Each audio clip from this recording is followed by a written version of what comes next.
អនុញ្ញាតគ្រប់ជំរាបសួរពុកម៉ែបងប្អូនបាទវត្តត្រឡប់មកជួប admin site ថ្មីម្ដងទៀតហើយជាមួយនឹងតម្រុយឆ្នោតប្រចាំថ្ងៃបាទបងប្អូនហើយតម្រុយឆ្នោតយន្តរបស់យើងថ្ងៃនេះផងដែរគឺថ្ងៃទី3ខែ8ឆ្នាំ2025បងប្អូនណាបងប្អូនអញ្ចឹងពី admin ទៅវិញចង់ដឹងបងប្អូនអ្នកខ្លះបាទតម្រុយរបស់ admin នៅក្នុងសំណាងថ្ងៃទី2បានចូលឲ្យកុំភ្លេចជួយ comment ប្រាប់ admin នឹងផងណាថ្ងៃដើម្បី admin បានដឹងថាបងប្អូនពិតជាបានយកតម្រុយរបស់ admin យកទៅផ្សងសំណាងប្រកបមែនហ្នឹងហើយបើមិនយកទាំងអស់បានទៅឆ្នៃបន្ថែមអញ្ចឹងណាព្រោះអីបងប្អូនខ្លះគាត់យកតម្រុយរបស់ admin ទៅឆ្នៃបន្ថែមហើយបងប្អូនខ្លះទៀតគាត់យកទៅលេងម៉ោងផ្សេងគាត់អត់តាមម៉ោង4ម៉ោង6គាត់យកទៅលេងម៉ោងព្រឹកម៉ោងអីអញ្ចឹងណាហ្នឹងហើយហើយក៏បានចូលគ្នាដែរអូខេអញ្ចឹងពី admin ទៅវិញគឺមានសុំអីបងច្រើនទេសូមបងប្អូនទាំងអស់គ្នានឹងជួយ subscribe លើ channel របស់ admin ម្នាក់មួយផងហ្នឹងហើយ subscribe ដាក់សញ្ញាកណ្ដឹងដើម្បីទទួលបានវីដេអូនោះលឿនពី admin នៅពេលដែល admin ផុសតម្រុយប្រចាំម៉ោងអញ្ចឹងណាហ្នឹងហើយព្រោះតម្រុយរបស់ admin គឺ admin ផុសជារៀងរាល់ថ្ងៃតែម្ដងហ្នឹងបងប្អូនហើយមួយវិញទៀត admin ឥឡូវនេះ admin មានក្រុម Telegram ថ្មីមួយដើម្បីបងប្អូនទាំងអស់គ្នាជួយ join អ្នកមួយដើម្បីតាមដានលទ្ធផលឆ្នោតតាមដានតម្រុយរបស់ admin គ្រប់ម៉ោងតែម្ដងអញ្ចឹងណាហើយព្រោះក្នុងតម្រុយជាសាច់នៅក្នុងក្រុមរបស់ admin ហ្នឹង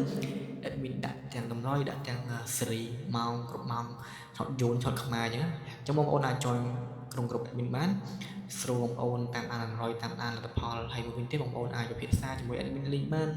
យើងលេងសើចលេងអីមួយគ្នាបានក្នុងក្រុមតែមួយហ្នឹងណាបងប្អូនហើយយើងអាចលេងឆាតមួយគ្នាបានព្រោះ admin បើកឲ្យឆាតស្រីតែម្ដងអញ្ចឹងណាអាចណាក៏ឆាតបានដែរអូខេអញ្ចឹងឲ្យខាត់ពេលតោះយើងចូលទៅកាន់តម្រុយរបស់យើងតែម្ដងទៅបងប្អូនសម្រាប់តម្រុយរបស់យើងថ្ងៃនេះផងដែរគឺទៅនៅថ្ងៃទី3បងប្អូនតម្រុយរបស់យើងទៅថ្ងៃទី3ខែ8ឆ្នាំ2026សម្រាប់ឆ្នោតយន្តហូសូយ៉ាងអធិស្ឋានឆ្នោតយន្តទី5ណាខុសទេណាឆ្នោតយន្តមិញងប់បងប្អូន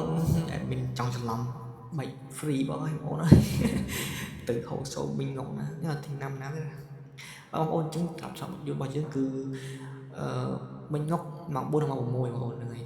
អូខេអញ្ចឹងសម្រាប់លេខអុំមុនបង admin ដាក់លេខថ្ងៃផងដែរ admin ដាក់លេខ8កុដបងប្អូនលេខ8កុដជាមួយលេខ30កុដអញ្ចឹងបងប្អូនអាចយកសងសំណាងបានសម្រាប់2លេខ2ជ្រុងនេះហ្នឹងហើយអូបងប្អូនហើយសម្រាប់2លេខនេះ admin ដាក់លេខ41 95និង26បងប្អូនហ្នឹងហើយ2លេខអញ្ចឹងបងប្អូនអាចយកសងសំណាងបានសម្រាប់2លេខហ្នឹងហើយអញ្ចឹងសម្រាប់លេខចុងក្រោយរបស់ admin គឺលេខធំបងប្អូនលេខធំបងប្អូនadmin ដាក់លេខ083និង596ហ្នឹងហើយអញ្ចឹងសម្រាប់2លេខនិងលេខធំបងប្អូនអាចយកគុណបន្ថែមបានដើម្បីភាគរយយើងយកគ្រប់ជួកាន់តែច្រើនចឹងណាហ្នឹងហើយព្រោះអីបើបងអត់គុណទេពេលចេញលេខដូចគ្នាតែចេញខុសខ្ទង់ខុសអីហ្នឹងអាចស្ដាយដែរអញ្ចឹងណាបើសិនជាយើងគិតថាយើងឆ្លាញ់លេខហ្នឹងហើយលេខដែល admin ដាក់ឲ្យវាស្តៀងនឹងលេខបងប្អូនដែលសពឃើញអញ្ចឹងទៅឬក៏លេខសំដៅបងប្អូនអញ្ចឹងស្តៀងគ្នាក៏ច្បាស់អូខេដាក់គុណតែម្ដងទៅដើម្បីឲ្យយើងមានសុវត្ថិភាពកុំឲ្យចេញមកខុសតាមហ្នឹងទៅយើងស្ដាយហ្នឹងហើយបងប្អូនអញ្ចឹងពី admin ទៅវិញមានតែប៉ុណ្្នឹងទេបងប្អូនអញ្ចឹងចង់ជួប admin នៅម៉ោងក្រោយជួប admin នៅថ្ងៃក្រោយថ្ងៃស្អែកចានេះ admin និយាយខលរហូតជាស្អែកបងប្អូនអើយនិយាយខលរហូតហ្នឹងហើយនិយាយខលរហូតដល់អូខេអញ្ចឹងជួបគ្នាថ្ងៃស្អែកបងទៀតណាជួបគ្នាថ្ងៃស្អែកអញ្ចឹងជួបបងប្អូនអរគ្នាហេងទាំងអស់គ្នាជួបគ្រប់គ្នាណាបាយបាយ